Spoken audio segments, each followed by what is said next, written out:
The voice of Husker Nation is on the air. This is Hail Varsity Radio. Insight, opinion, expertise, along with the biggest names talking Nebraska sports.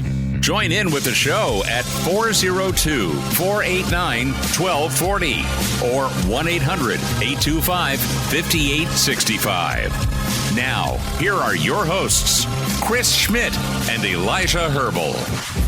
Welcome to it, Mondays here at Hail Varsity. We're powered by Cornhead Lager. Chris Schmidt, Elijah Herbel. Hope your weekend was gold as we gear up for Omaha. Big Ten baseball tournament. Nebraska trying to make a statement before the NCAA. We'll hit plenty of Husker baseball. Recruiting Monday as Tim Verghese with Inside Nebraska going to be with us in about 15 minutes. Few more offers out for Nebraska.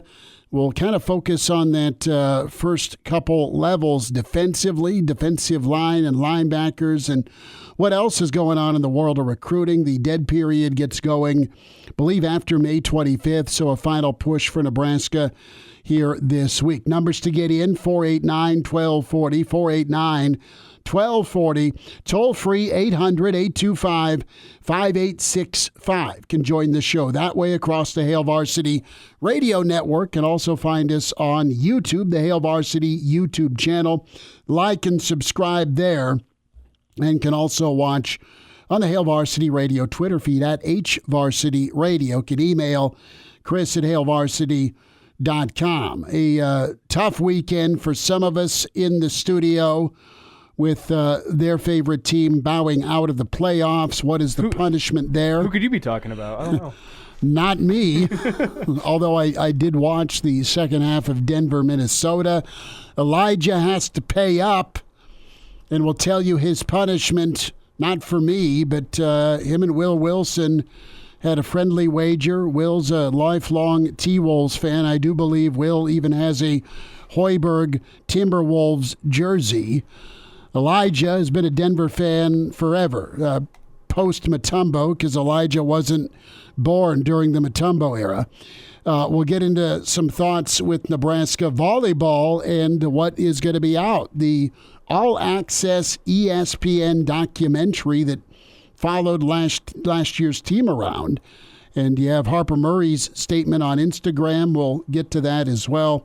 Plenty of thoughts from you. Jay Moore going to be with us, Blackshirt Husker NFLer, in a little more than an hour. Get his take on the PGA Championship, Husker Football, and the like. Also, Mr. Blackshirt, Charlie McBride, a Monday with Charlie. Coach will join us in less than an hour. So I was wondering if NASCAR Eric was part of this. He's on the Steinhaus pit crew as NASCAR Eric chimes in. Sup, guys? Anyone catch Steinhaus pop Kyle Busch in the face? Yes, I did. You did, Elijah. You sent the video. I saw it on Twitter right as you were sending it. And what a dust-up in the old racetrack. I'd like more input, Eric, NASCAR Eric, if you can provide it, other than, are you the big dude that was throwing everybody out of the way? Well, my question more is, like, isn't this an all-star race? Like, well, why are the emotions so high in an all-star race? Like, I get it. Whenever you're traveling at 200 miles an hour around a racetrack, like, it is life or death. You were just at the races. Oh yeah, that Eagle Raceway is a little bit different. Than NASCAR, totally, but I'm saying you went to the races. Like, I understand emotions run high whenever you're hurtling around a track at 200 miles an hour, and any mistake or somebody doing you dirty can lead to life or death type scenarios. So I understand that, but man, like, it's an aren't all-star races supposed to be fun? It's a lot of money on the line. Not if you're super competitive. KG is in at numero uno. NASCAR Eric, we told you about. He is checked in. Let's get our starting five shout-outs on the stream. Brandon is in. Brandon, good to have you. Justin is here. Black Hills Brennan says afternoon. Crew, the sixth man. The other Dave is in. Patrick is here. And moronic figures. Don't get yourself down, Elijah. At least now you have more time to focus on a real sport like knitting. That's in reference to Elijah's candle making opportunity. Elijah's going to have this incredible Fortune 500 company in his basement, and we're all going to be asking Elijah for side hustle work. Have we perfected that shame scent yet? We haven't perfected the shame scent. I will say my uncle's birthday was yesterday. You gave him a candle? Gave him a candle. But, as everyone's passed around, Does it smell like pepperoni pizza from Lazzare's? No, this one was still snickerdoodle scent. And as the candle was passed around, the question was asked, "Oh, where did you buy this candle from? I'd love to get myself one." I made it for you. Did you put a palm print on it like you're 5? No, I'm not knocking you. I'm saying that just, the sentimental value of it. Not only is a candle from little Elijah, your favorite nephew, but also a little piece of me here, the palm. No, I haven't done that. Maybe I should start putting my fingerprints on there. Like I would just do some sort of outline, like your face, your beard, all that. I'm not sure people want to see that on a candle. Whatever. But no, everyone's like, "Oh, where'd you buy this candle? I'd love to get myself one." That's when I got. I made it actually. So bang, that's a win. Invoices in the mail. Yeah. So that was a nice start to my Sunday, and the Nuggets went and ruined everything. No, we'll get there. Weston is in. Tuck, not gonna lie, almost forgot. Give me a demerit, Tuck. You made it. You're good. And the other Elijah has also checked in, the other Elijah non-candle maker. But it's all good. Other Brian, you're in. Good to have you. Jason is here. Moonbot also in the stream. Good to have Moonbot. And get to some of your comments. Walter. Walter's comments on the NBA is always hilarious. NBA is trash. I love it. I do like the fact that apparently nobody in the NBA, once you get to the semis, cares about swearing in the post-game media session. Players or coaches. Let's be honest. Nuggets, T-Wolves in all senses, from the physicality to the trash talking to some of the less buttoned-up nature post-game, had a very classic NBA feel to it. I'm not going to say 90s because I know 90s was a different era, and the older people in the room. Old days. The older people in the room may disagree with me, but that's like the first place I go. That series had a very 90s heavyweight bout NBA type feel to it, and that was appreciated despite the outcome. No, it was. You want people like me to come back to the NBA. It needs to be more like the 90s, not just from find me a star like Jordan, and I know I've had 2 decades of LeBron, but LeBron is taxing, not because of his greatness, but because of the persona. The persona. That's the best word for it. And, it's not that I don't cheer for the guy or marvel at how incredible he is or used to be. I mean, he's lived up to the hype. He's had the most hype on anybody ever in sports, and he's delivered. So there's my 2 cents on the NBA. Montana Husker fan, the game was lit. Sorry, Elijah, NBA is fire right now. Come back, you're missing out. Now, I'm this time of year I will tune back into the NBA because Minnesota is very intriguing. Denver's been fun, but the real story is the reality of you making a bet with our dear friend Will Wilson on the morning hookup locally in Lincoln.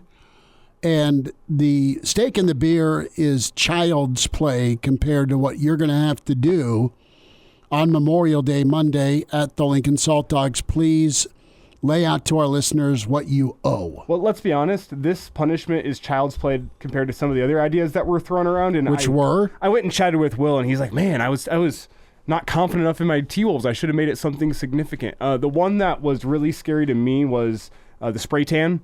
Whoever lost, you have to get a spray tan, and then you look like you're an orange freak for 3 weeks.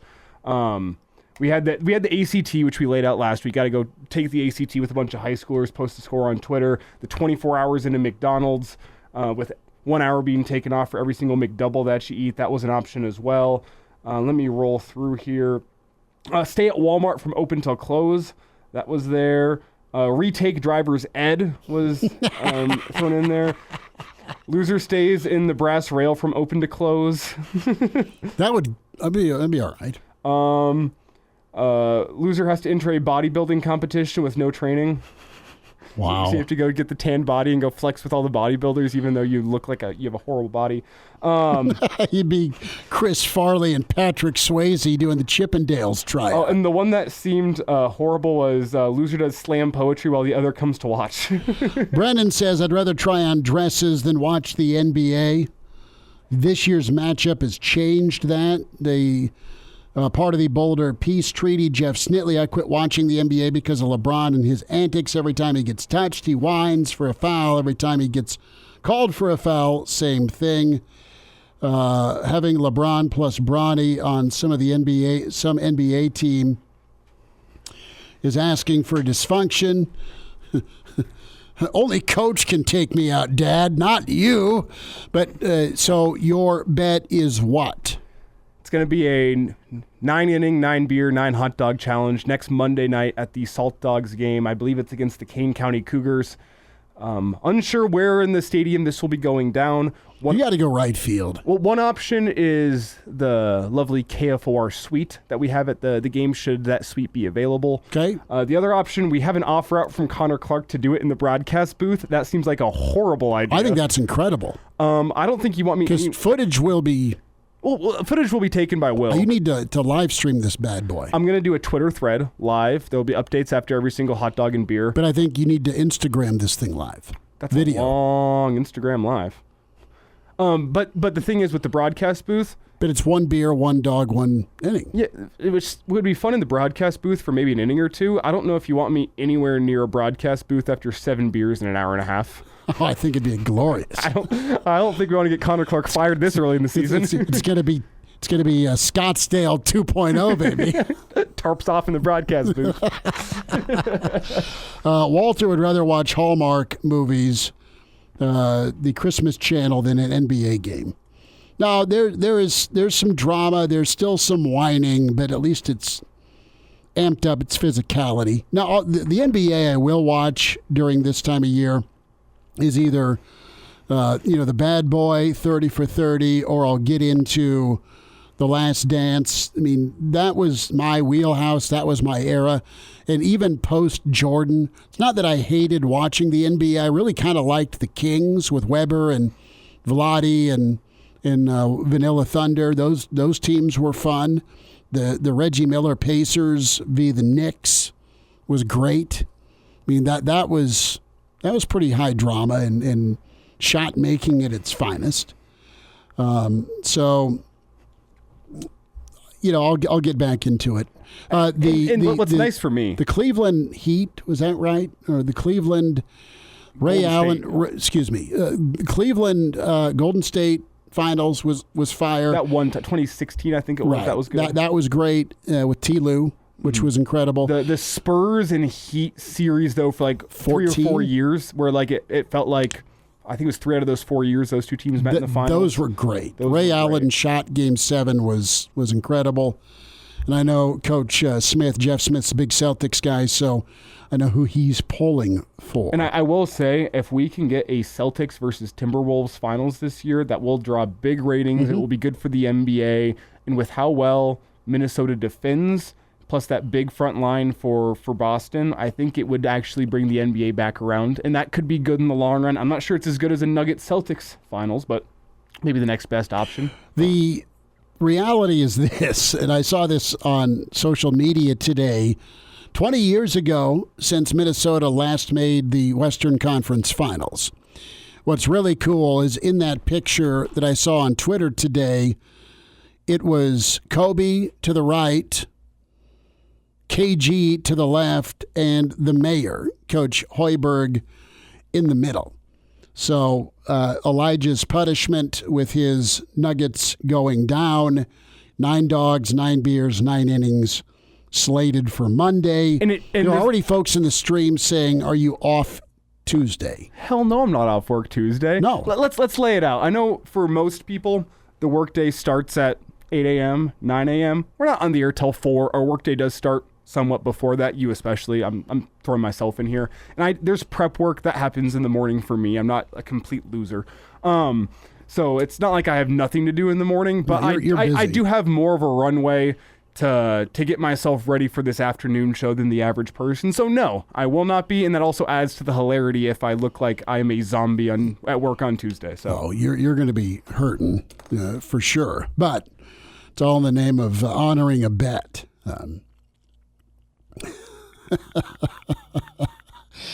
More stream comments. So Brandon says maybe Saturday night would be better so you can take off Sunday. He's just looking out for you. NASCAR Eric says, I wasn't the big dude slinging guys around. Just lie to me, Eric. Tell me you were. Tell me you were just chucking folks left and right like a bouncer. That was pretty good. So, no, we will talk more NBA, and we will obviously spend most of our time on Nebraska-related stuff, but 'tis that season. Baseball, yes or no? We'll chew on this a little more as the show progresses. Nebraska baseball, 2-seed Nebraska baseball, taking 13 of 15 series in Big Ten play. And I think the frustration with this team is the midweek. We've laid that out a lot. We laid that out on the Triple Play podcast with Jabba Chamberlain. But do they have enough to get it done? I think there's a high level of expectation for Nebraska to get to Sunday, right? Illinois has got top offense. Nebraska's got top pitching. Don't screw up tomorrow. Don't have to come out of the loser's bracket. Can Nebraska get enough of their arms to do work? And now, back to Hail Varsity Radio. Thanks for hanging out. Hail Varsity, powered by Cornhead Lager, Schmidt and Elijah Herbel, and we talked some recruiting here. Tim Verghese with us from Inside Nebraska Rivals, as all over recruiting for you. Tim, how's the weekend? Thanks for a few minutes. Of course. Good weekend. How about y'all? We're good. Well, I was fine. I didn't have a dog in the fight last night with Denver and Minnesota. Elijah did, and he is paying with massive amounts of hot dogs and beer this coming Monday. I'm excited for this. Yeah, I'm not. I've been looking up the Kobayashi and the chestnut eating strategies to try to be able to improve my chances. So you fasting for 2 days? No. It's Memorial Day weekend. I'm not going to go that far. No, I'm going to put on 38 pounds. I have heard the strategy, make sure to stretch out your stomach with water. So drink massive amounts of water in a tiered system. So you're drinking more and more water throughout the weekend until you have a nice large stomach to be able to handle all that beer and hot dogs. I'm also looking into the strategy of dipping the hot dogs into the beer as to water down the bun slightly, make it go down a little bit easier. Just enjoy the dog, dude. You got time to pace yourself. No, you don't. Yeah, There's a pitch clock now. You have a whole inning. Yeah. You try eating 9 hot dogs in 9 innings. That's 2.5 hours in modern baseball. It's quick. And let's be honest, I might enjoy it for 1 inning or 2 innings. And then it's going to be eyes on the prize. I got to finish it. I'm a man of pride. My pride will not be able to handle not being able to finish it, so I'm going to finish it. I'd like to make it as easy a process to get there as possible. So I think dip the beer in the hot dog, stretch out the stomach before the game, and I stand a chance. We'll see how it works. Tim, we're going to get back to recruiting, and we'll just imagine Elijah nailing that 5-star hot dog number 9, beer number 9 by the 8th inning. Well, I have to do one per inning. I can't work ahead, I don't think. I think you can try. I can try, I guess. We'll see. Well, there'll be updates on my Twitter for everyone out there who's interested. I will be keeping a live tally. There will be a Twitter thread. So if you're interested, follow me on Twitter at Herbal Essences, and you'll get to see all the hilarity ensue next Monday. So, Tim, talk to me about Broderick Scholl, Nebraska in the market for really talented offensive tackles to help replenish what's on campus. What's the latest with Nebraska and Scholl? I know it's Nebraska and Auburn kind of in that race, and what are you hearing? Yeah, so caught up with him last week, and we talked for a while, just talking recruiting, talking his life, and he's one of the more interesting recruits I've talked to. Him and his family, they live on a farm, they keep bees. He's really passionate about bees. It's what he wants to study in school. And Nebraska needed the official visit. They had him in town, not this last weekend, but the weekend before. But they had him in town for that, and they were able to show him the agricultural side. They were able to show him environmental science side. He was a big fan of the academics here at Nebraska, how, one thing for him that he noted was that the whole program is pretty much outside. There's a large variety of classes offered. And that was something that he hadn't seen from Nebraska before that he really needed to see. One thing in particular, I think with him is he coming out of the visit was just really impressed with the Nebraska community. He spent time in the Haymarket Saturday morning at the farmer's market. That left a big impression on him. He probably the longest we talked was him just explaining why community meant so much to him. He wants to be in a place where he feels like he's supported. He feels like, post game, the way he worded it to me was, I want to be able to go to a place where I can have a good time after we win. And he's like, not too much of a good time, but a good time. He felt like Lincoln is that type of place for him. So now there's other official visits on deck. I get the read that he just straight up told me after the visit that it's Nebraska and Auburn at the top right now. Texas A&M and Texas Tech working to catch up. They'll both get him on official visits, as will Auburn. Something I think that will continue to play in Nebraska's favor down the line. His conversation with Matt Rule before he left. All these official visitors, the last thing they do before they leave campus is they talk to the head coach. His conversation with Matt Rule before he left was focused on his recruitment, not about why he should come to Nebraska. It was focused on his recruitment. Rule telling him, I want you to find a place where you're happy, where you feel supported. Obviously laid out the reasons why he believes Nebraska is the best for that, but he didn't try to push him. Something that Schull really resonated with was the fact that Nebraska, specifically Rule, didn't push themselves or try to solely sell him. They were clearly looking out. They've conveyed to him that they just care about him finding a place that he feels happy. And I think that's going to resonate with him as he goes on these official visits and as he meets some of these other head coaches and compares their personalities to Matt Rule's. It's Tim Verghese with us here talking some recruiting in Broderick Schull as he was in Lincoln last weekend. Tim, really fast here with Schull. He released a video on his Twitter page talking about the fit with Nebraska. He also talked about the unique, extracurriculars. He's a theater kid, a choir kid. That's kind of unique. You spend a lot more time around these football recruits than myself, but that doesn't seem to be the typical run-of-the-mill type story for a football recruit, to be a guy who's involved in theater and a guy who's involved in choir and a guy that wants to give back to the arts community with any NIL money he would potentially make. Yeah. Oh, yeah. Again, like this very interesting cat, really interesting to talk to. Again, very involved in his theater program in high school, very involved there. Like I said, keeps bees, on the side. And he's really passionate about it. We talked 10 minutes, just he was just teaching me about bees and why they're so important. And so really, really interesting cat. I said it on Twitter, but we give a lot of respect to these multi-sport athletes coming out of high school and, what that means for them athletically when they translate from high school to college.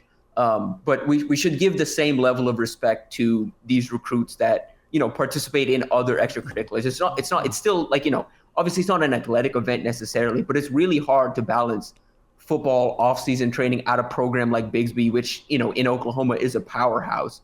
Balancing the off-season training in season with, being a star in his theater play, participating in choir, doing all of that is really, really hard, and so it's really impressive. I gave him his props on the phone too, but really impressive that he's balancing all of that right now. I think he deserves the same credit as, we talk about all these, Carter Nelson for balancing track and basketball and football. It's the same thing. So it's just not basketball and track.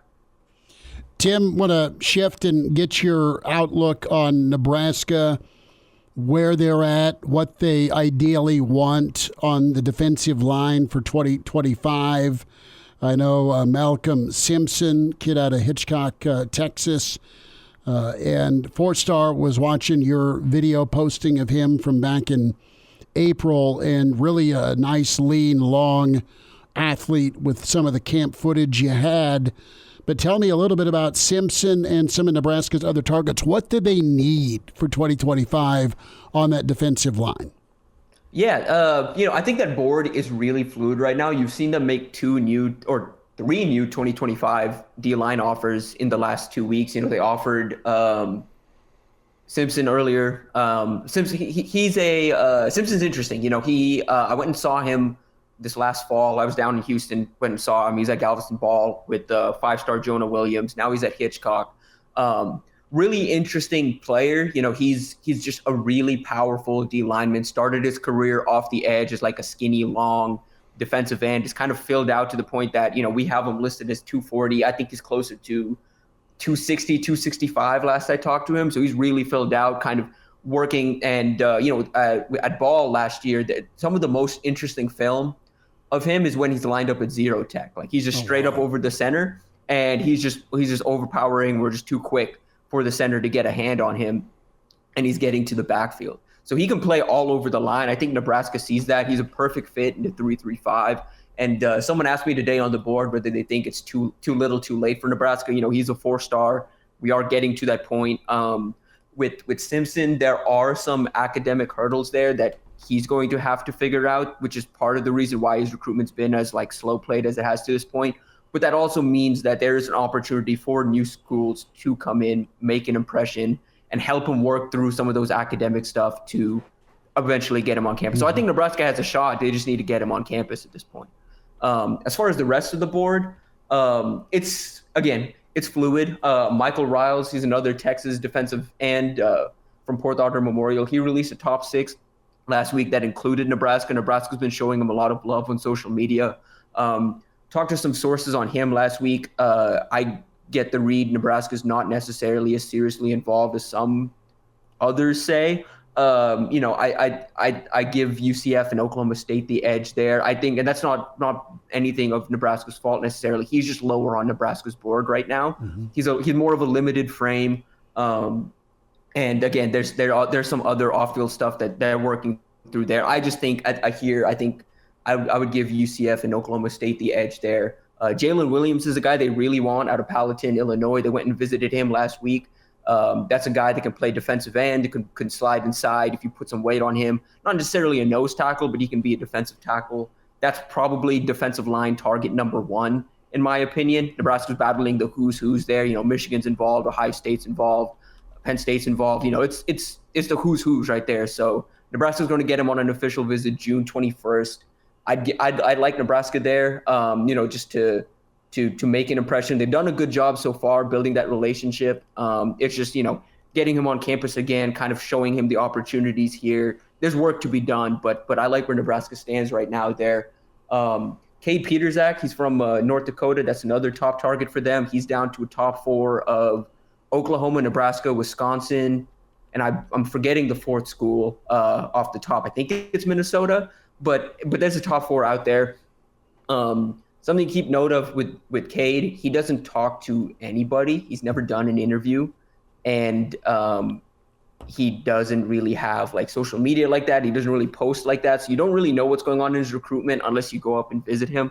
But the latest I've gathered talking to some people there, he tried to commit to Oklahoma a couple of weeks ago, but Oklahoma has a no-visit policy. Basically, once you commit, you're not allowed to go anywhere else. Mm-hmm. And he wanted to make some additional visits, so they kind of agreed, let's wait. But kind of gives you a feel of where he's at. He really likes Oklahoma. Oklahoma really likes him. And that's from what I've heard, that's specifically, like Venables specifically really likes him. So he's going to be a take at Oklahoma till the end. So keep an eye on the Sooners there. If Nebraska can get him on campus and can impress, they have a shot. But Nebraska's trying to catch up to Oklahoma right now. Tim, we need a little overtime if that can work for you. You got a couple minutes on the other side. All right, Tim Verghese with Inside Nebraska Rivals. Ascent chimes in the stream. Lofton, Simpson, Jamal, Haney. I think he's a kid that's relocated from Germany that Nebraska's in on. We'll get some more thoughts. Yep, I just talked to him. We can talk to him after. I'll talk about him after the break. Sure, awesome. Hang tight, and we'll have more recruiting thoughts. Tim Verghese with us, Inside Nebraska. Hail Varsity, powered by Cornhead Lager. Hail Varsity Radio is live. Now, back to Schmitty. Schmitty's a great guy, but he don't have a brain. And Elijah. You want me to speak? When I point at you, yeah. On Hail Varsity Radio. Back with you, Tail Varsity Monday edition, powered by Cornhead Lager, Spotify, iTunes, Google Play. Can download the podcast segment you want to hear or the entire show. Chris Schmidt and Elijah Herbel and Tim Verghese with us. Continues on Inside Nebraska, Rivals.com. And, of course, Tim, great coverage with Nebraska recruiting. Let's get back to that last recruit we were talking about. And you have, we touched on Simpson, Jaden Jamal Henney, he's from Germany. Is he Florida or California, or am I whiffing on the two states? California. I thought so. California. Santa Margarita. Santa Margarita, the old stomping grounds of one of the quarterbacks during the Calabrasca era. One of them. It's all blurred. Forgive me, but let's talk about Hanny and then also with Lofton. Touch on those two. Yeah. So caught up with Haney this weekend. He's working through. I talked to some people out in California just about him, getting a feel for who he is. So he's trained, or not trained, but came to America from Germany. He's staying with the host family right now.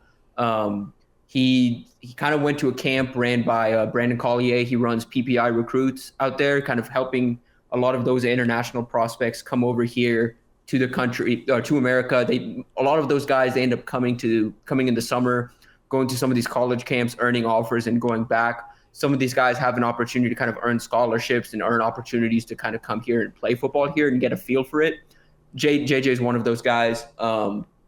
And he's kind of come. He's only been playing football for 2 years. You watch his film, you wouldn't expect that. Some of the technical stuff he does as a D lineman, he's really picked the game up fast.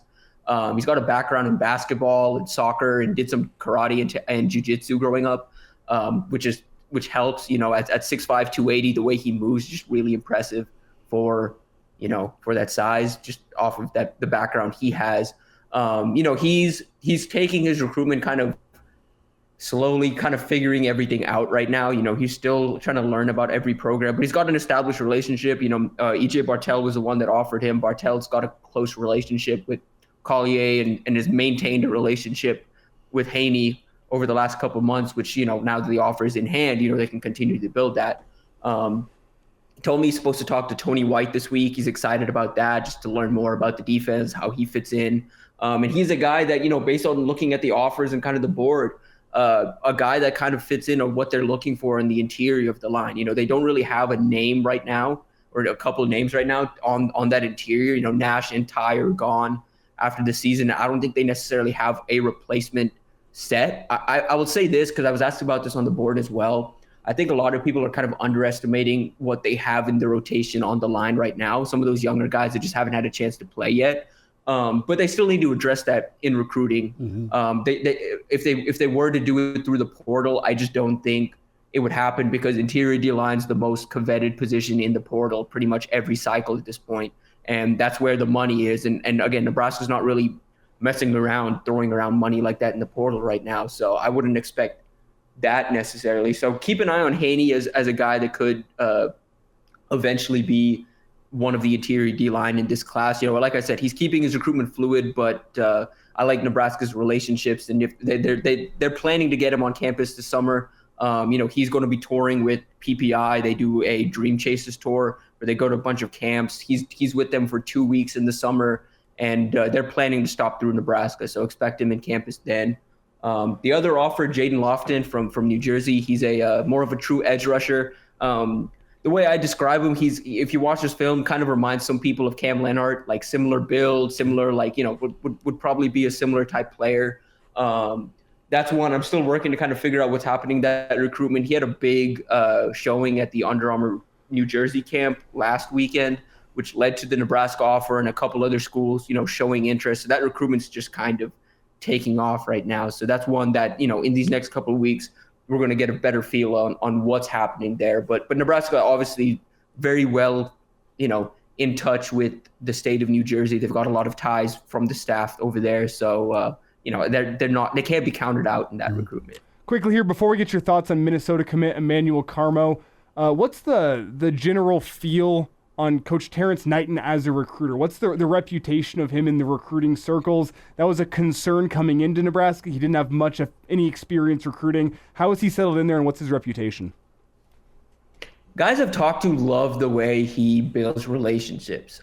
Even guys that aren't necessarily considering Nebraska anymore or haven't visited Nebraska, or, even like just guys that have Nebraska offers that aren't even considering him anymore. They're like, one of the best relationships I have is with Coach Knight. And I just appreciate how genuine he is. More than anything, I think what guys resonate with him, what resonates with guys, talking to Knighton, is he's always looking to help, Guys, when they come on campus, they're like, we sit down, we watch film. Nicholas Clayton, who visited last week, he said he really appreciated that. They just sat down together in a meeting room and then just threw on his film and then just talked about different things he can add to his game. They kind of worked on some stuff, just in that quick meeting room right there. And that's not even stuff that's like can contribute to him potentially being at Nebraska. It's like, hey, just stuff so you can be a better player your senior year of high school. And so it's because of his playing experience, he's got all these little tips that he's constantly offering to guys. So guys have resonated with that. They appreciate his genuine, and I think we need to see results at this point. I think everyone's kind of waiting on that. They want to see him land that big fish. Jalen Williams would be one of those. If they can land him, I think that answers a lot of questions of his, recruiting prowess. But again, at the same time, I also wouldn't underestimate, his impact in keeping, getting Ty Robinson and Nash Hutmarker back on campus. In a way, that's a big recruiting win for him, just getting those two to stick around for one more year. He has gotten those young pups to play really well. I mean, you had a number of true freshmen thrive on that defensive line. And, recruiting's one thing. It's the lifeblood. We get it. But what are the guys you have under you doing well? And the D-line's played as well as they've played in a long, long time. And a lot of that has to do with Coach Potroast. Tim Verghese with us inside Nebraska. Rivals.com. Tim will get you out on this. Jamarian Parker, St. Louis, tremendous back. How are things shaping up with him in Nebraska? What's the chase like? Yeah, just caught up with Greg Smith about that actually this morning. Old Greg. Yes. And, we were kind of just talking because Jamarian's a guy that likes to keep things close to vest. But and he's been quiet, post decommitting, setting some of these OVs and everything. Chase remains fluid. I'd keep an eye on TCU. Especially keep an eye on Alabama. They've really made up some ground. And it's funny, man, a couple of years ago, it'd be, you'd be hard pressed to imagine Nebraska in multiple recruiting battles against Alabama, but here we are. Dawson Merritt, Jamarian Parker. There's a couple more too that it's them and Bama kind of battling it out right now. The thing with Parker that kind of Greg passed on to me was, he like Dawson and some of these guys Nebraska's after. Relationships are a big factor there, and his best relationship is with EJ Bartel. That could ultimately play out in Nebraska's favor. They're going to get him on an OV in June. I still feel good about Nebraska there. I've kind of said it on the board. I'm not the type that's going to put in predictions, especially if I don't necessarily have the okay from the kid himself. Sure. I don't want to spoil that moment or anything, but I've always said, if I could hypothetically put one in, I'd have one in for Jamarian to Nebraska right now. Again, Bama's the one that kind of worries me, but outside of Bama, TCU's fighting, but I just think, one, the distance, and two, how late TCU got in. I just think it's kind of coming down to Nebraska and Bama. And right now, I just favored Nebraska off the relationships and the opportunities he'd have early at Nebraska, looking at the running back room here versus Bama. Tim, awesome stuff. Thanks for the complete overtime today. We'll do it again, bud. Appreciate you. Yes, sir. See y'all next week. And now, back to Hail Varsity Radio. Thanks for hanging out, winding down this first hour. Both segments with Tim Verghese inside Nebraska are going to be on the podcast page. Check those out. Great insight. Pretty defensive heavy with Tim, but great perspective on the defensive line and where Nebraska's at for 2025. Reminder to get buckled up. Use your seatbelt. It saves lives. It prevents injuries only if properly worn. Make it click. A message from the NDOT Highway Safety Office. Let's talk right now about Harper Murray. She put out an apology on Instagram. You've got her being cited today, and you'll hear more locally with the news update here a bit after the top of the hour. Cited for shoplifting with that May 3rd incident. But here is Harper's statement. I deeply regret some of the recent decisions I've made and the pain that I may have caused my family, my team, volleyball fans, and everyone who has supported me. I take full responsibility for my actions. This past month has been a great opportunity for me to recenter and focus on myself and get back to who I am. Thank you to everyone who's shown me grace, kindness, and compassion. When the time is right, I hope to share my story more in the process, hopefully help others. Again, thank you to everyone who's supported and believed in me. That from Harper. So that's her statement. And just a rough patch she has been through. You want student athletes to excel and thrive beyond the playing field, and she's an incredible player for Coach Cook. I don't know her at all. I just hope the best, like you do for everybody in this world, right? Volleyball player, non-volleyball player, you want them to not get into a situation where you're dealing with law enforcement and you're not making decisions that could harm yourself or others. And a couple of questions both in the stream and I've seen on social media. Why is this statement so late? It should be noted the charges became public through LPD officially today, right. So that's why the statement comes today. I'm sure there's some lawyer behind the scenes that was going on there with the timing of the statement. So that explains the timing of the statement. I'm sure the lawyer says don't go public until the charges become public through LPD. Also, why even make a statement? I don't think we're going to be seeing her on a volleyball court anytime soon. I'm not sure if that's going to be the entirety of the 2024 season, part of the 2024 season, when that's going to be. But I don't think we're going to be seeing her playing in a Husker uniform anytime soon. So make a statement, get out there. Work on you. To show people, hey, we are not sweeping this under the rug. Or I personally am not sweeping under this rug. I'm going to try to take the necessary steps to improve as a person before I can step foot on the court again. Just publicly address it. Say, hey, we're not sweeping this under the rug. We're not ignoring it. We are dealing with this. And yeah, that's the last thing I'll say. I don't think we're going to see her on a volleyball court anytime soon. Not sure that's going to be the entirety of the season, what it's going to be. I don't have any specifics. I just think it's going to be a while before she earns the trust of her coaches and teammates back and gets a spot back on the floor. And that's very, very fair. What's your take here real quick on the ESPN forthcoming documentary with Nebraska? It's pretty cool that they followed the Big Red around for last season. I think it shows how Volleyball Day in Nebraska really put Husker volleyball on the map nationally, if it wasn't already. I'm talking outside of volleyball circles, right? Which is I think is a good thing, not only for the team but for the sport. Hey, let's show the grander America what Husker volleyball is all about. Really, awesome. your unofficial national team. Exactly. Right. I mean, it's pretty cool. Mr. Blackshirt is on deck. A Monday with Charlie, Coach Charlie McBride on the way at Hail Varsity, powered by Cornhead Lager. This is Christian Peter. I'm sorry, but the stories I have about Charlie are not appropriate for the public. The right case of the Mondays. It's Mr. Blackshirt, Charlie McBride, on Hail Varsity Radio. Back with you, it's Hour 2. It's Hail Varsity, powered by Cornhead Lager, Chris Schmidt, Elijah Herbel, and we are efforting, or do we have him? No, not yet. We're going to get Coach McBride on the horn. He may be down by the dock fishing. I'm hoping it's as warm in Michigan as it is here, so he can go catch some fish. Tiger, shark, diver, yes. He was going to ask, is Coach McBride on today? Yes, every Monday with Charlie. We try and lock in Coach McBride, and excited to do so. Jay Moore with us in about 20 minutes or so. Part of the Blackshirt Hour we bring you every week on Monday. 489-1240, 489-1240, numbers to get in, 800-825-5865. Some of your comments coming through on the stream. Always like and subscribe to the Hail Varsity YouTube channel. Can watch the show that way. Can hear us across the Hail Varsity Radio Network. Can also stream Hail Varsity Radio, Twitter at HVarsity Radio. So we are getting Coach on the horn. Interesting post by PFF College.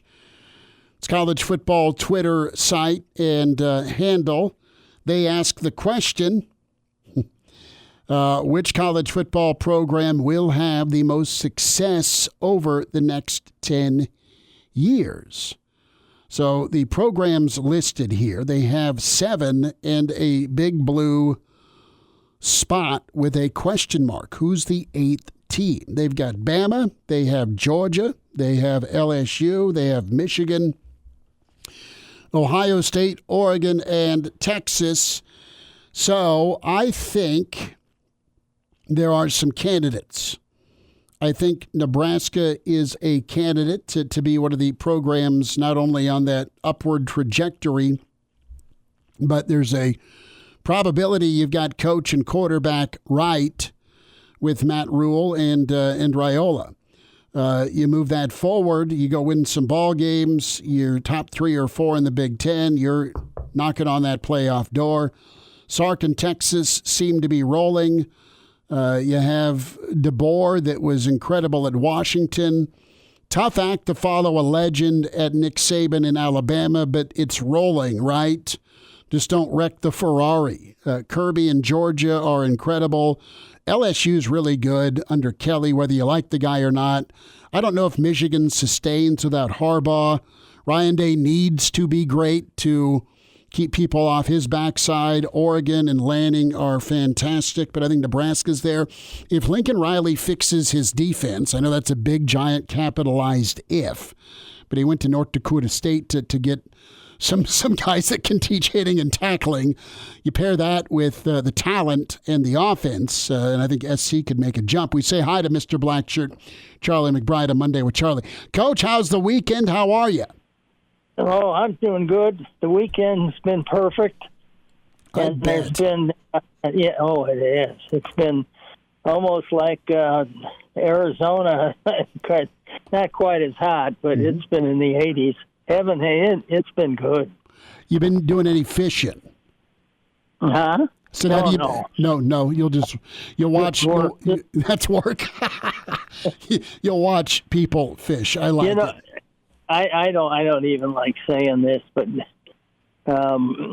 it's like every week we lost another one, and a good friend here died, but I'm sorry. He's in his 90s. Oh yeah, but he's in his 90s, and and you wouldn't know it if you talked to him or saw him, but I found out that the wedding deal is over with, and it's now the funeral deal.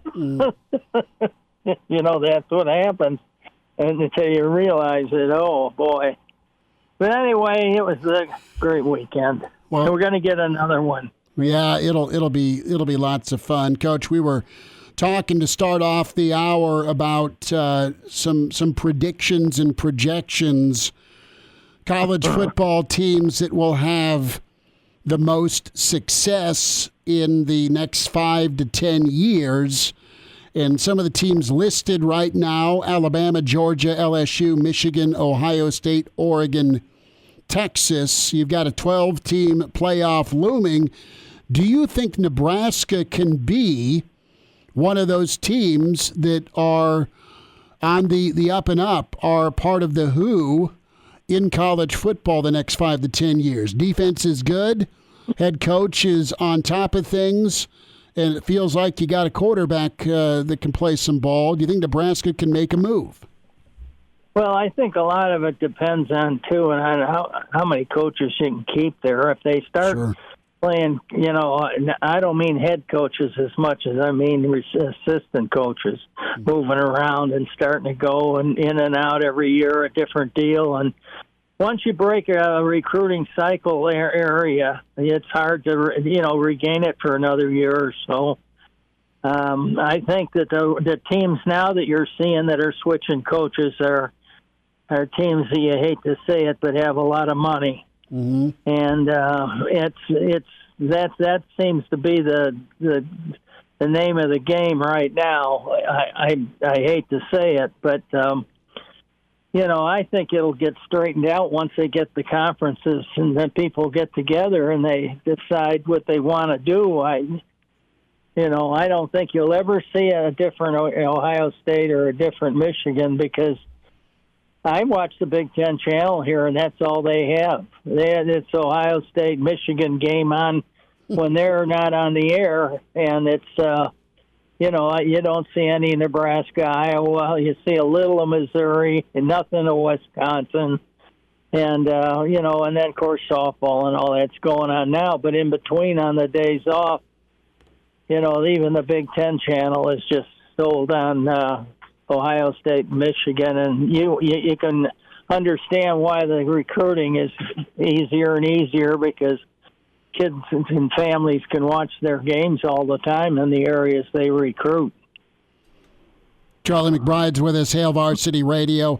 The next 5 to 10 years is going to be pretty interesting in college football. We were talking recruiting in hour one, and Nebraska does a nice job of really evaluating coach. They spend a lot of time. They spend a lot of time getting kids to campus or going out and seeing kids. And, so far, at least through this first recruiting class they had a year ago, you saw a lot of kids as freshmen play pretty well. And they did a nice job of getting a lot of numbers on the field that made some impact on the defensive side of the ball. What was your strategy? How did you go about kind of developing that relationship with a player you wanted to come play for you, but just building that up so you both kind of liked each other before you got onto the practice field? How did you cement that, I'm going to take care of you while you're here? Well, I think that's what I was getting at with the assistant coaches. I think all of the guys that we had did really a good job. You had Frank was on the East Coast and up and down. He went sometimes down as far as into Florida, but most of the time it was in the Jersey and the North Carolina, Georgia, and that kind of area. And he was there a long time, and he got to know a lot of coaches, and he got the right information. And I think the biggest thing that we did as the coaching staff is develop players. Mm-hmm. I mean, we spent time on working on fundamentals till it came out of your ears.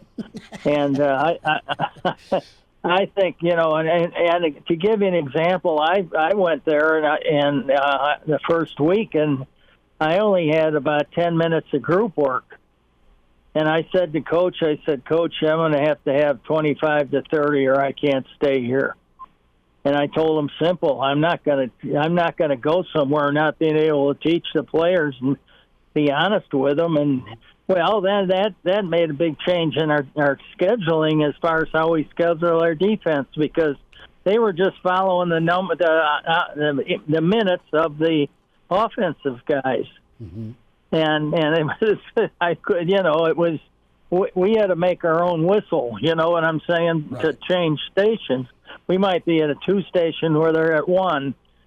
And so that all changed. And when it did, then I think we started to get some guys that really knew what they were doing. And, and fundamentally were good players.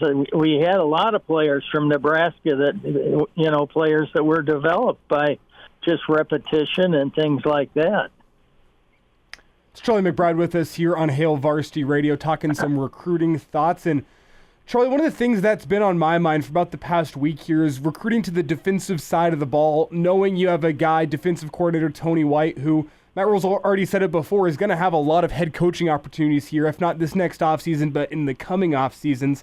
How much more difficult does that make recruiting, knowing the defensive coordinator you have now likely isn't going to be around in a couple years? Because you talked about the importance of having coaches that are around for a while, guys that are, whenever you're being recruited by those coaches, you have the confidence that they're going to be around for your entire career. How do you recruit around that? How difficult does that make things? Well, I think the kid, the number one, he has to really like the school, and the school has to override those things. The players and the university itself has to, and the coach and head coach has to override some of that stuff. They do it, and that's the case pretty much everywhere. I mean, it's it's a hard thing to do. When you lose a coordinator like that, But that's going to happen. And you look at the changes Michigan's going to make, over the last few years. I don't know if a lot of people have even realized it, but the school itself has overridden some of the coaching changes and some of the problems they've had. I mean, they've got problems right now. I mean, they had, Harbaugh broke the rules, and what they're going to do about it, probably nothing. But if it was somebody smaller or somebody, they'd bury him, and that's the hard thing. You got to get, an even playing field. And I think as soon as they get some rules with all this stuff, I think it's going to settle down. Coach, there was talk, and I think Matt Rule was on Sirius XM. Was it today? Might have been today, about some of these new rules that are on the forefront for college football. And you have the likelihood that there's going to be payment to players. I mean, they're getting NIL now, but at some point they could shift to being employees. All that being said, there's talk of walk-ons going away. How detrimental would that be to not be able to have a walk-on program like Nebraska's had? Well, when you have one school in the state, it's really going to hurt. I mean, it hurts the kids more than it hurts you, I think, a lot of times. But a lot of those players, they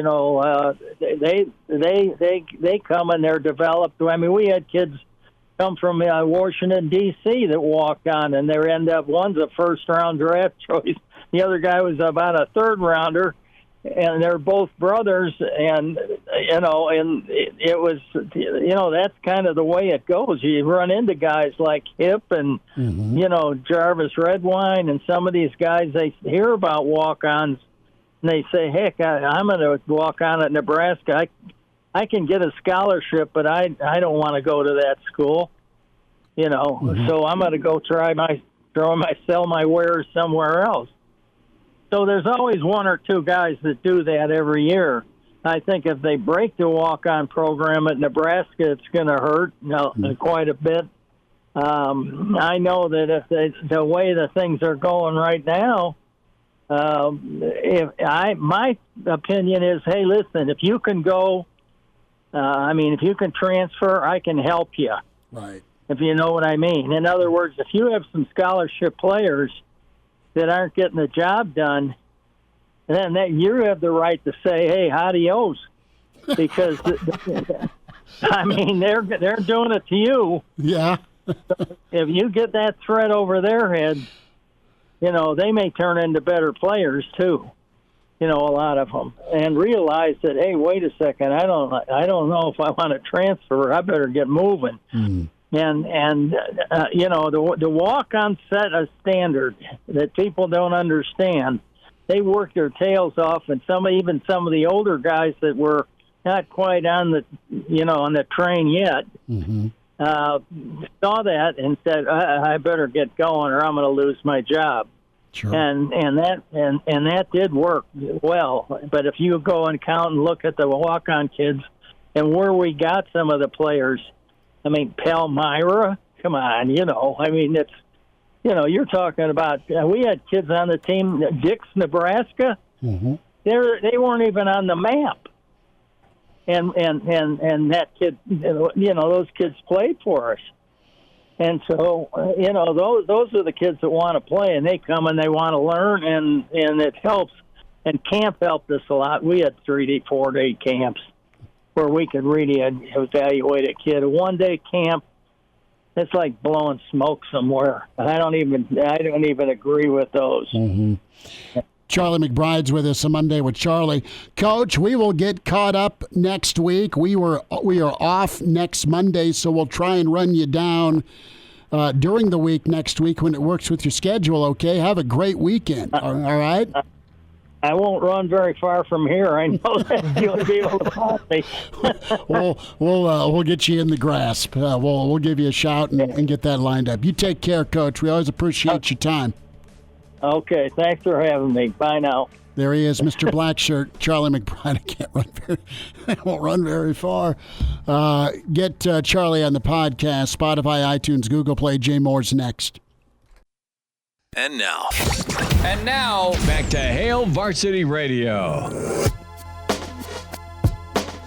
Back into it, it's Hail Varsity, powered by Cornhead Lager. The Blackshirt Hour rolls forward. Jay Moore with this Blackshirt Husker NFLer at JMoore44, where you can find him on Twitter and catch him during football season, recruiting, and, of course, post-spring game with the Big Red wrap-up.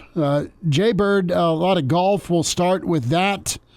And, as things rolled forward Friday morning with Scotty Scheffler, it looks like his arraignment's delayed till June 3rd. A lot of stuff on Twitter over the weekend said they're going to drop charges. I don't think that's happened. So reaction to Scheffler and all the madness that ensued. Yeah, that was, tell you what, that was some fun being had on social media with all that. It's just a crazy scenario when you have an accident and someone unfortunately dies from it out in front of the entranceway into Valhalla, and you're trying to make your tee time. Well, I know he didn't tee off for a couple hours, but as golfers, you have your routine. You want to go in, go to the physio trailer, get stretched out, work out, and get ready for his round. And obviously, traffic was a nightmare because of the accident, and too much protocol for them was usually in this situation you're in a marked PGA Championship car. You kind of can go around, but it sounds like there was an officer Farva from Super Troopers that was taking his job a little too seriously and hopped on the hood of good pull of Scotty's car, and he got arrested. I mean, there were scenes, you saw it. I mean, he was in handcuffs for just trying to go to the golf course. I know everyone is probably on a little bit of a high alert, but the wires got crossed there, I think, and it was just unfortunate. But the most impressive thing is Scotty comes out and fires 66. Shoots an under par round. I mean, that is, like you said, I warmed up. I was stretching in the jail cell. That's when you watch himself on ESPN get taken to the cop car. Just a crazy scene of events there. Then he didn't play as well as he wanted to on Saturday. His first over par round in I don't know how long. It was many rounds, and backed it up nicely yesterday. But happy for Xander. Finally got his shot and took advantage and played his tail off yesterday. And I know he's had so many close calls and really just kind of struggled on Sundays, but he didn't struggle at all yesterday. Birding the last with DeChambeau birding the last hole as well, and nipped him by one. So that was just a long time coming for Xander. He's been playing so well for so long. It was only just a matter of time. You get him on the right golf course, and the guy hits it a mile, hits it high. The golf course was rather soft with all the rain they had, and just set up perfectly for him to finally get his first major. Jay, have you come back around on Bryson DeChambeau at all? I know you mentioned him. He had a great Sunday, 7 under, ends up shooting 20 under on the tournament. And there was a moment on Sunday where he tried to toss a golf ball to a young fan following the front 9. It was intercepted by an older fan, and Bryson stops and yells at this older fan until that fan returns it to the child. I think a lot of people were impressed with Bryson in that moment. You've seen that so many times in professional sports where a kid gets a souvenir from a player sniped by another older fan. Bryson actually had the presence of mind to stop and make sure it was brought back to the younger fan. I think Bryson gained a lot of points in people's hearts over the weekend in that moment. Have you come back around at all on Bryson? He's never really bugged me that much. Some people can't stand him. I kind of appreciate him because really he has this this physics mind and just everything in golf. He kind of leaves no stone left unturned. He'll do anything possible. I mean, he's playing with one length. All his irons are the same length. He's got a different driver than everyone else. He uses an arm lock putter. So he's willing to do anything and everything to get just a 0.5% better.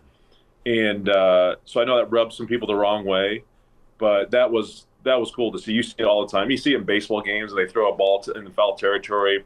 Some older dude reaches over the first grader's head and rips them out of their hands. But that was cool to see him kind of stand up like, hey, bro, like, that's not your ball. Like, that was going to him. Give it back. Like, you don't need it. You don't need the golf ball. Give it to the 6 or 7-year-old he was trying to throw it to. So glad he did that. It needs to happen more often with some of those guys out there. But yeah, I mean, Bryson's got that one major already, winning U.S. Open at Winged Foot a couple years ago. But I kind of appreciate him. He's a dork, but that's okay. Like, he's a golfer. That's totally fine, and he's just willing to do whatever it takes to get it done. And I think most golfers can appreciate that, because it's a very humbling game, and you only have it for so long, and he's willing to try to keep it as long as possible. So, yeah, I'm not fully on the whole Bryson bandwagon, but I'm definitely I just appreciate what he does and how he goes about his business, and he really doesn't care what anyone else thinks.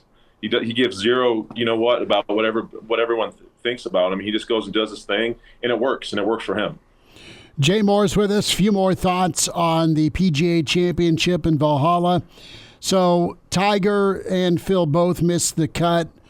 A takeaway with Tiger, I know he's limiting how much he's going to play. We know his injury history. All that being said, I mean, it was just a nightmare for him with not only the bogeys, but the double bogeys in the 2 rounds he lasted before being cut. Yeah. It's just going to be a struggle. He'll always compete fairly well at Augusta just because it's the same place every year, and obviously played so well, and you just know the right place to miss. And then it's just going to depend on weather. It's going to have a lot to do with it. Probably not going to be ideal to be in soft conditions. He doesn't hit it as far as he used to. But with that being said, it's hard to play at that high of a level. At what the level he did for so long, when you just don't play as much and your body's as beat up as his. It's all the surgeries and car accidents and you name it. He's been through the gamut with it, and it's just gonna be tough. There's got to be the right for him to compete other than at Augusta. That's got to be the perfect storm, probably firm, fast conditions, I would imagine, and just everything kind of aligns in the right way. He gets on the right side of weather in how that operates. So, but just not surprised. I mean, with the Open being at Pinehurst, he might be able to, U.S. Open being at Pinehurst, that could potentially play firm and fast. He might have some advantages there. He almost won that thing back in 99 when Phil won it, but it was a vastly different golf course as it is now. They've kind of gone back and done a complete remodel. So it's just going to have to be perfect for him. Otherwise, any more going forward, Tiger in the majors, I think making the cut that's a win. I just don't think he'll sniff another major championship unless it's at Augusta, unfortunately. With as much as Tiger loves winning, as competitive as he is, he's 2 years away from being eligible for the senior PGA. Do you see him making that jump, or is he too competitive to try and go and do that? The only way I see him doing that is potentially him playing the U.S. Senior Open. That's a USGA event. He's won, he's got the U.S. Juniors, he's got the U.S. AMs, he has U.S. Opens, and he could kind of just take all 4 of them and get the U.S. Senior if he wanted to. So I could potentially see him doing that. Maybe he goes to Champions Tour. I don't know. I don't know if he does. I just don't know. Jack and Arnie did it back in the day, but it's tough. I think he'll do the U.S. Senior Open. I just can't. I don't know. It's too early to tell yet, and just how his body responds to all this. But the Champions Tour it would suit him nice to be able to ride in some karts, and it's just only 3 rounds of golf. But I don't know. I could see him having a hard time with that, just not being, quote unquote real golf, right? So time will tell. But I think he'll have it. He won't struggle with it. He's going to have a struggle deciding if that's what he wants to kind of go out on, is playing in those type of things. Luckily, we're still a few years away, but I see it 2 ways. One, with as much as Tiger loves to win, you think he gives himself a great chance to win if he goes up and plays against the seniors. But on the other hand, that competitive spirit within Tiger makes me think he's going to want to continue staying on the regular tour and try to get wins that way, even though his body's kind of failing him in a golf sense. So I don't know. Do you want to go be dominant in the seniors and get all the wins because we know how much you love to win, or are you too competitive for that, understanding there's the lower level of competition? I don't know. He's just going to have to listen to his body. He's probably tired of getting his ass kicked. That's all. His body's will tell him if he can, he will continue to play on the regular tour as long as he can. Mm-hmm. But until his body, it cooperates great, but also it has to be a realistic expectation of, man, can I honestly compete and win? If he's only going to play 4, maybe 5 times most a year of the 4 majors, and then he plays in his event at Riviera, the Genesis. Competitive golf is a whole different animal. It's not going out there in carts and having music and drinking beers and whatever it is. It's a completely different ball game, right? When everything matters, and you just have to do it more to get better at it. And obviously, he's done it so well for so long, but it's hard. It's hard if you're not doing it and competing and just staying sharp. Only playing 4 or 5 times a year. It's not logical. Jay Moore's with us, Hail Varsity Radio. Jay, let's talk Adrian Martinez, Birmingham, 8-0, another 5-touchdown weekend for Adrian as he continues to wow. And let's talk about his look and transition potentially to the NFL. He can do well in the UFL, but he's going to get sniffs, and he was in camp with Detroit out of last season. So what are your prospects for Adrian moving forward? What do you think? Well, he's done everything to give himself another opportunity. This is exactly what the spring league with UFL is designed to do, is give guys an opportunity to play. And then as soon as the season's done, boom, someone can sign you, and you're able to pick and choose where you want to go. And he'll get that opportunity. He's playing too well and not to get that opportunity again. I think ideally for him, wherever he ends up, is he's probably going to be the 3rd QB going into camp. If he can perform well in camp, perform well in preseason, in those is it now 3? Is it 3 preseason games now they play? I can't. Yeah, it's 3 now. That's what's going to be best for him. And then hopefully, ideally, if he can't hop over to be a backup, be a practice squad quarterback. I mean, that is a really good job to be, because you get paid. Those guys in the practice squad are making about $250,000 a year. So that's nothing to slough off with that money. Plus, if anyone gets hurt, boom, now you're on the active roster, getting an active season towards your retirement. And also, someone else can come pick you off the practice squad. It doesn't have to be your team. Anyone can come snag you if they need you. So I think ideally for him, he's going to get a chance in camp, but make a practice squad and then hopefully find himself on an active roster as a backup, maybe in the second half of the season. I think that would be, other than obviously being in a backup role heading the first part of the season, but I think that's a little too far-fetched in my opinion. But he's going to get plenty of opportunities to better himself and get a chance. He just played too well this spring in this league to be sitting at home on the couch not doing anything. As you watch him, how do you reflect on his time at Nebraska? Is it, he just, that freshman season and then just had a lot of unfortunate injuries, or how do you look back at his chapters in Lincoln? Yeah, I think if you just look at his freshman year, he never got a chance to gain momentum. And I think it's just this kind of, that in this time frame and this program in general, just seems that something you'd get going, you'd get hurt, or offensive lineman would get hurt, and that affects his play. It just never, things just kind of didn't go the way they needed to, and that's life and that's sports in general. But just never got off to a start, and it just seems like anytime you think like, okay, here we go, like, okay, this is the Adrian we know. He almost seemed like he regressed a little bit. He just didn't. He could never. It seemed like he would take kind of 2 steps forward and then 1 step back. And whether that's injuries, talent around him, coaching, whatever it was, it just never seemed like it was. He just incrementally got better each and every week, each and every season. There was too many setbacks going on in this time in Nebraska. So I think there's multiple things at cause for that.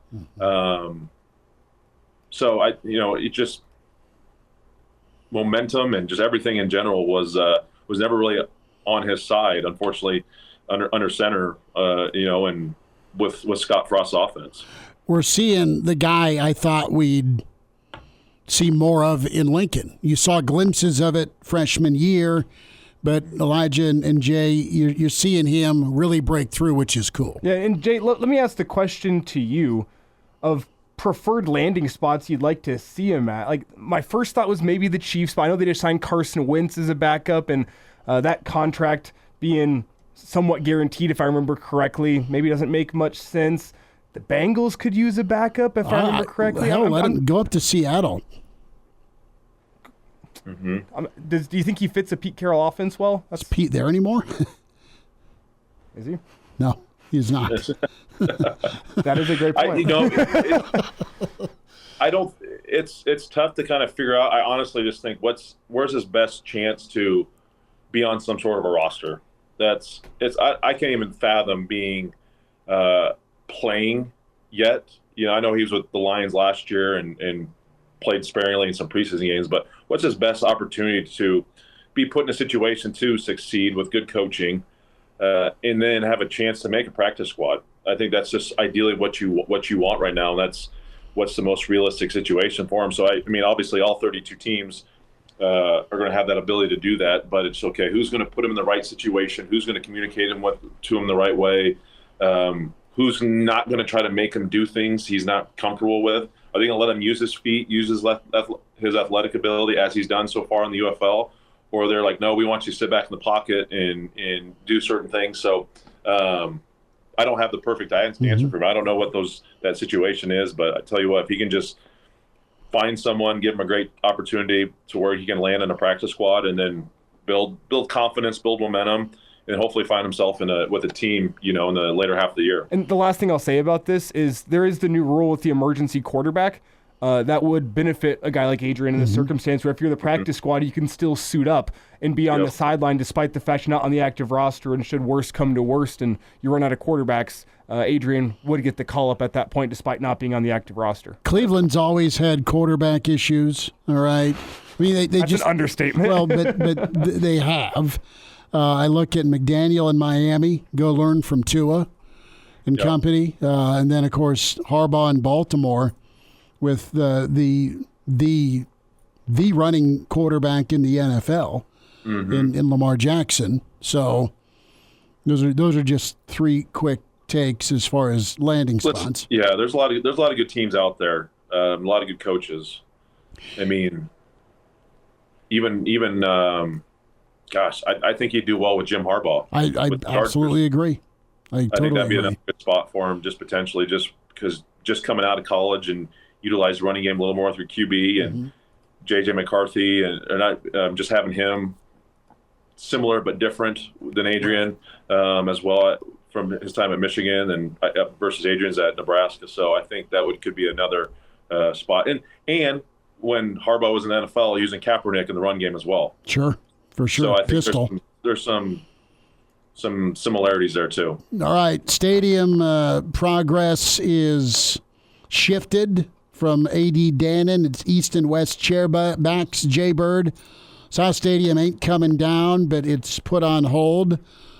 What do you think here? At some point, is there going to need to be a new Memorial Stadium when you and I are old and gray? I think it's tough. I know that ruffled a lot of feathers with potentially tearing down South Stadium and people that had all the season tickets in there for so long and without a place to sit potentially for a season. I know that a lot of people were unhappy about that. So I think they can take a breath on that. But I think at some point it has to get redone. It's at some point, unfortunately, it's going to have to. You need to have a 360 concourse. I think in that whole stadium, which obviously the south part of the stadium is the only place you can't get to from the east or west side. So I think in today's day, I think the initial plans that they look fantastic. Something like that would be great. I love a standing room area that you can just grab a beer and hang out and watch the game, whatever you need to be. What you want to do, but there's some improvements need to happen. I think just this day and age listen, beer sales and alcohol sales are well on their way at Memorial Stadium. So just to adapt to that and just create more space for the fans. It's an older stadium. It's cramped. It's not for a bigger guy like me. It's not very enjoyable to sit in that stadium right now. So I think they need to space out in some of the seats, and you're probably going to lose the capacity, which has already been discussed. But I think they're going about it in the right way. And I like Dannon's reasoning. Is like, okay, is it going to help us win? Is it going to help us retain student athletes? Is it going to create more revenue for the university? So I think with those all three things in mind, I think without a doubt, listen, if they go out and perform well this year and show improvement, make a bowl game, and really get some things going, listen, people are going to start throwing money towards this university to do whatever that stadium wants. This fan base is so ready for things to head in the right way, and they get some sort of results. Raising money will not be an issue, and I think the plans could change rather quickly. Jay Moore's with us, Blackshirt Husker NFLer at JMoore44, Big Red Wrap-Up co-host. Jay, we'll let you get out. Thanks for a few minutes. Enjoy your holiday next weekend, man. Yep, thanks, guys. And now, back to Hail Varsity Radio. Okay, I'm going to get Elijah's approval on this, and then I will ask Junior and Mama. So Father's Day's around the corner, and I'm going to probably splurge on me, so I get something for Father's Day. See, you know what's nice for me? My dad's getting a candle. Okay. Well done, Elijah. I'm sure that'll be near and dear to his heart. So how old is too old to wear Jordans? To buy and wear Air Jordans. My brother can pull them off. He's athletic looking. He's taller. Of course, Jason Sudeikis can pull off the Jordans, right? Ted Lasso wears them all the time. And is there a right or wrong age? I mean, if you got it, you got it. And, you know, there are some of the high-top basketball shoes that are cool, but I just can't show up in Air Jordan 3s or 4s and not get punched in the face for disrespecting the brand. The question you're asking here, is there an age where you can no longer have good style? I know I have good style. I'm not worried about that, but I'm saying from a shoes standpoint. So, what I'm saying, no, there's never an age where you're too old to have good style. Ask Willem Dafoe. You seen Willem Dafoe? He's kind of reinvented himself with the modern style. He looks great. So it's all about understanding who you are. Like, you can't wear the shoes. Tiger Shark says I have to be white and know how to rap to wear Jordans. No. Am I related to Eminem? No, I am not. There's a lot of different styles of Jordans. I think you might look like a bit of a poser if you're wearing like the true basketball high top Jordans, because I'd look at you and be like, you're going to tear everything below your waist if you go out there and try to hoop right now. You fat pile of goo. You need to stay away from the basketball But on the flip side of things, there's definitely more casual, everyday wear Jordans that are not for basketball, which I think anyone can pull off. See, right. And they've got the low top that almost kind of look like skater shoes. And that's where I would go. I am choking on the $130 to $150 price tag. And go to hell on that. That's just shoes for you nowadays. And Junior, he has 400 pair of dunks, it feels like, in his room that he has not turned and burned nor resold. So, and he's got his mom's giant rabbit feet. I mean, they're just aircraft carriers. Sue, I can't snag his. He's got a pair of green Michigan State ones. Yeah.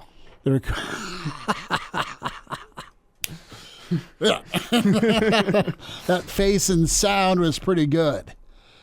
So no, I'm probably looking at dunks or low top Jordans. If the family's listening. They're not. No, hell no, they're not. No, it'll get relayed to her the next time she works at the hospital by some of the good doctors. You know, I think he wants a pair of dunks or Jordans for Father's Day. And you know what she'll get you? A brand new puppy. Dude, don't even get me started. I had to give that little puke a bath yesterday. You love him and you know you do. He's funny, but he hangs out too close to his big sisters, so when they do their business and sometimes they explode, he gets hit. So he comes in covered in it. So I had to hose him down yesterday. Also, this conversation reminds me I need to get busy so I can get some Father's Day gifts this year. Wow. Tomorrow, 4 o'clock, we'll talk to you then on Hail Varsity. Thanks.